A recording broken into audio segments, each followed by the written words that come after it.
I'm Chris Loomis. I'm going to be your safety presenter. My background, DuPont.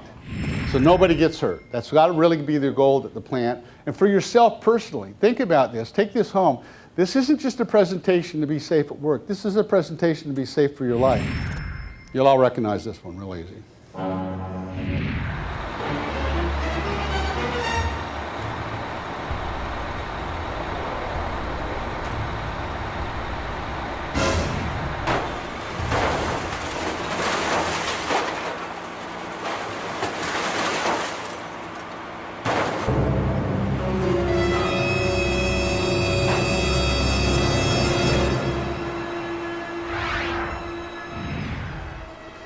Here's another thing that might help you out. Remember, when you go home and you're safe, you model it for your children. You model it for your family. And they watch what you do, and they become safer. So it passes forward generation to generation. When you're safe at work and you're one of the more experienced workers, the senior workers, younger workers will model after you. Can you create an accident-free work environment? Yes or no? Can you? That's really good because the first two groups said, no, you can't. Yes, you can. Who's the safest person you should know? You. Well, that's great because group before last said it was an engineer or a pilot.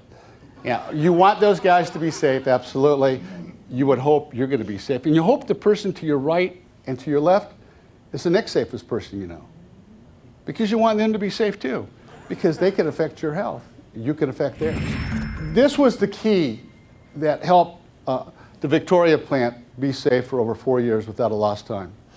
It's a 24/7. At DuPont, for years and years, they taught safety. So the plant records were very, very good.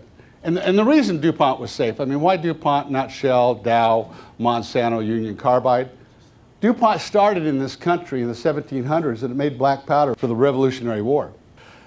Well, in making black powder, they blew up part of their family. So if they wanted to make it to the next generation, they had to learn how to do it safely.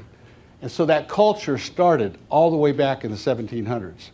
So when I finally went to work with them in the 80s, they had a very solid culture of safety. But they found that 96% of their employees were getting injured at home and on the road.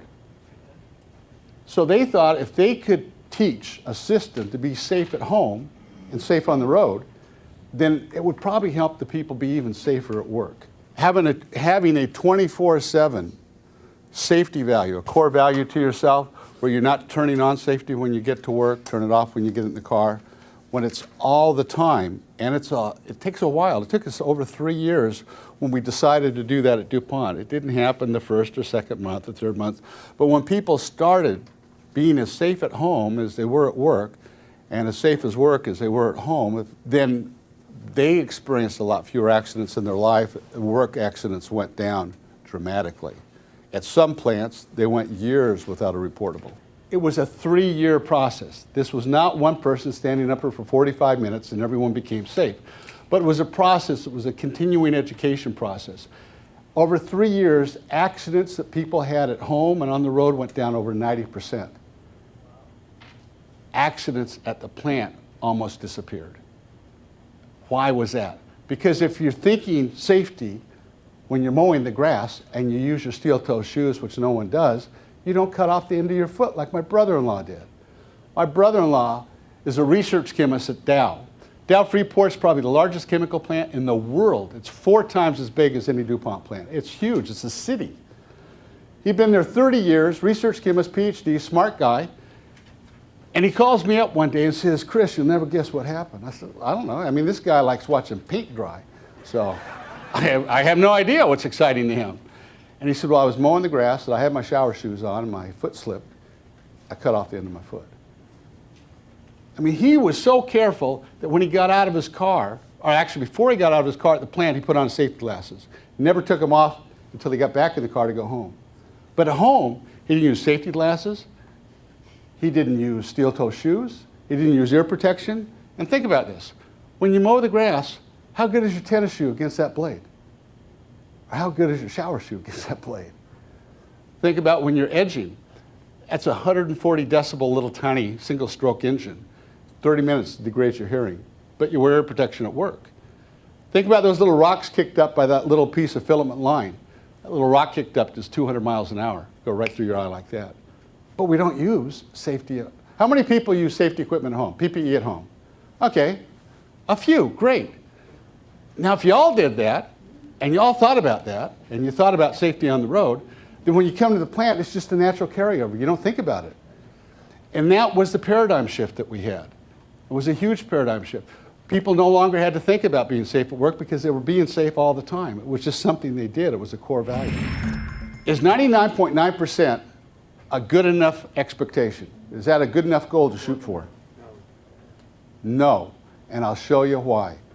What does 99.9 mean? What's the difference between 100% and 99.9 is 1/10 of 1%.